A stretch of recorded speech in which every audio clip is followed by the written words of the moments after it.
Bharatiya Janata party కానీ అంతకుముందు ఉన్నటువంటి జనసంఘ్ కానీ ఎప్పుడు కూడా ప్రజల గురించి మనం ఏం చేయాలి, రాజకీయాలంటే కేవలము ఎలక్టోరల్ పాలిటిక్సే కాదు, సేవ చేస్తూ మనం రాజకీయాలు చేయాలి అని చెప్పి ఆలోచన భారతీయ జనతా పార్టీ స్థాపించినప్పటి నుంచి కూడా ఆ ఆలోచన విధానంతో ముందుకు వస్తూ ఉంది.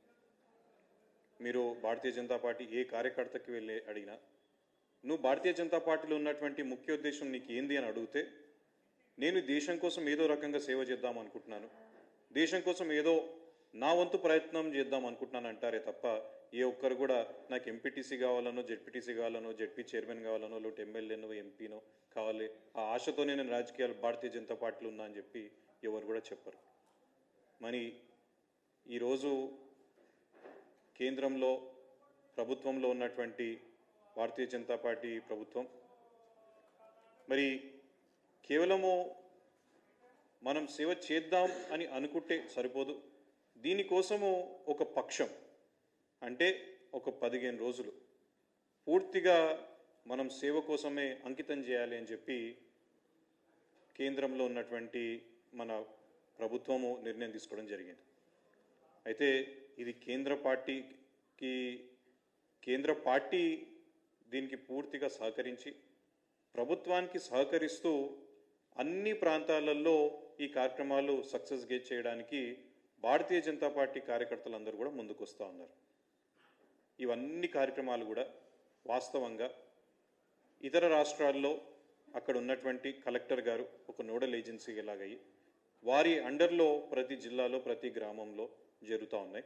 దురదృష్టం శాతం మన దగ్గర మన తెలంగాణలో ఒక సేవ ఆలోచన కలిగినటువంటి ప్రభుత్వం లేదు కాబట్టి ఈ కార్యక్రమాలన్నీ భారతీయ జనతా పార్టీ కార్యకర్తలు చేయాల్సి వస్తుంది. అయితే దీంట్లో చాలా కీలకమైనటువంటి కొన్ని ఉన్నాయి. దాంట్లోకి వెళ్ళి బ్లడ్ డొనేషన్ క్యాంప్స్ కావచ్చు.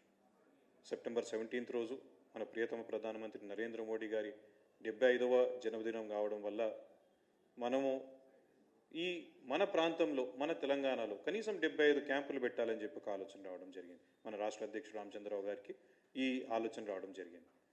కేవలము 75 క్యాంపులు పెడితే సరిపోదు, 75వ జన్మదినం కాబట్టి ప్రతి క్యాంపులో కనీసం 75 యూనిట్ల బ్లడ్ డొనేషన్ అయ్యేటట్టు మనం ప్రయత్నం చేయాలని చెప్పి రాష్ట్ర అధ్యక్షులు రామచంద్రరావు గారు మాకు చాలా స్పష్టంగా చెప్పడం జరిగింది.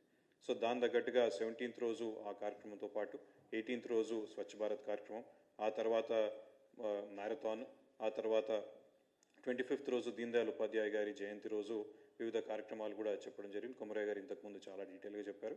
ఆ తర్వాత ఈ వికలాంగుల కోసము వికలాంగులను సన్మానిస్తూ ఎవరైతే కేంద్ర ప్రభుత్వం కానివ్వండి, రాష్ట్ర ప్రభుత్వాలు కానివ్వండి, ఎక్కడి నుంచైనా కానీ ఏమాత్రం సహకారం పొందినా వాళ్ళని మనం గుర్తించడం, లేదు అంటే ఎవరికి మనం సహాయం చేయగలుగుతాము అని చెప్పి వాళ్ళని గుర్తించేటువంటి పద్ధతిని కూడా మనం చేస్తాం. ఆ తర్వాత 28 నాడు ఇక్కడ ఉన్నటువంటి అవార్డు విన్నర్స్ కావచ్చు, విశిష్ట వ్యక్తులు అంటే మన సమాజంలో వారు గుర్తింపు పొంది వారికి ఏదో రకమైనటువంటి అవార్డ్స్ని ఏ ప్రభుత్వమైనా, అది కేంద్ర ప్రభుత్వం కావచ్చు, రాష్ట్ర ప్రభుత్వం కావచ్చు, గత ప్రభుత్వాలు కావచ్చు, ఏదైనా ఎవరికైతే అవార్డ్స్ వచ్చినాయో వారిని మనం సన్మానం చేసుకున్నట్లయితే వాళ్ళు సమాజంలో ఉన్న ఇతర వాళ్లకు ఒక స్ఫూర్తిగా నిలబడతారు. వాళ్ళు చేసినటువంటి పనులు మనం సమాజంలో ఉన్నటువంటి వాళ్ళకు గుర్తు చేయగలుగుతాం అనే ఆలోచనతో ఆ కార్యక్రమాన్ని మనం పెట్టుకోవడం జరిగింది. ఆ తర్వాత అక్టోబర్ 2 రోజు మహాత్మా గాంధీ గారి జయంతి, అదేవిధంగా లాల్ బహదూర్ శాస్త్రి గారి జయంతి. ఈ మహా వ్యక్తుల జయంతి రోజు మనము ఆత్మనిర్భర్ భారత్, అదేవిధంగా స్వదేశీ వస్తువులను వాడే రకంగా మనము ప్రమోట్ చేయాలని చెప్పి ఒక ఆలోచనతో ఆ రోజు ప్రతి ఒక్కరం కూడా ఖాదీ బండార్లోకి వెళ్ళి మనము ఖాదీ వస్తువులు కొనుక్కునేటువంటి ప్రయత్నం చేసే కార్యక్రమము మనం మన రాష్ట్రంలో చేస్తున్నాం. అయితే ఈరోజు ఈ